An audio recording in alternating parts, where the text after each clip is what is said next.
With regard to Texas and the synagogue, I spoke this morning with the Attorney General, and to get a rundown on, he said there was overwhelming cooperation with the local authorities and the FBI, and they did one hell of a job. This was an act of terror.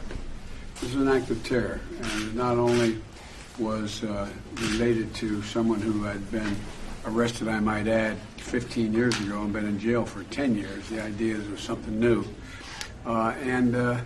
They did just a great job. I also told him that I wanted to make sure we got the word out to synagogues and places of worship that we're not going to tolerate this, that we have this capacity to deal with assault on particularly the anti-Semitism that has grown up.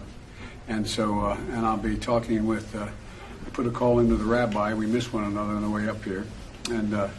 But they should rest assured that we are focused.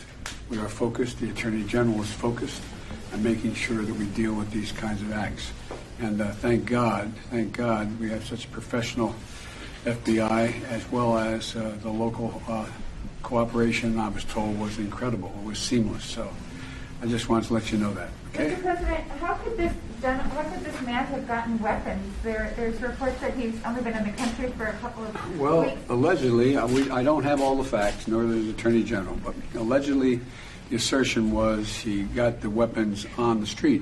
He purchased them when he landed. And it turns out there apparently were no bombs that we know of. That, you know, he said that there were bombs he had as well. But he apparently he spent the first night in a homeless shelter. I don't have all the detail yet, so I'm reluctant to go into much more detail. But and allegedly he purchased it on the street. Now, what that means, I don't know. Whether he purchased from an individual in a homeless shelter or a homeless community, or whether because that's where he said he was, it's hard to tell. I just don't know. Does this have any ramifications for the push to ensure that guns are not available? Oh, no, well, it does, but it also doesn't. The guns are, we should be,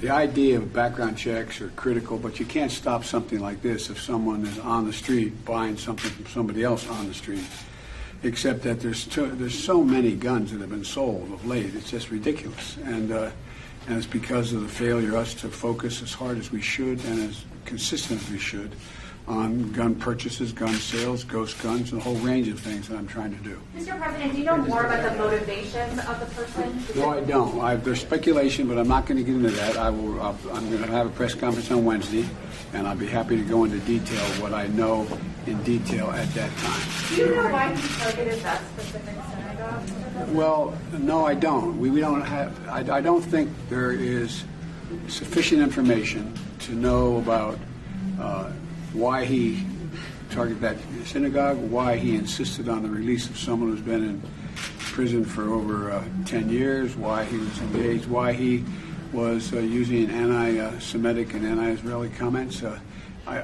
We just don't have enough facts. Thank you.